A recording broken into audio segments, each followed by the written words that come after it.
এই নিয়ম তো আগে আসিল না। না শিডিউল যারা না শিডিউল যারা কাটবি তারাই এলে টাকা জমা দেওয়া লাগবে না, খালি ডাকলেই হয়। টাইমের মধ্যে টাকা জমা দেওয়া, হ্যাঁ 2.5 লাখ টাকা জমা দেওয়া লাগবে, খালি ডাকলে তো হবে না।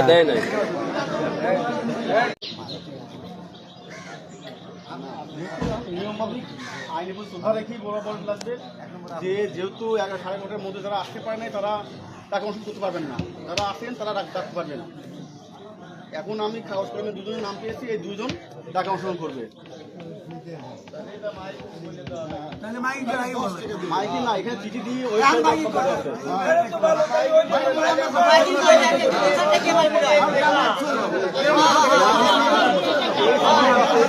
ব্যাপার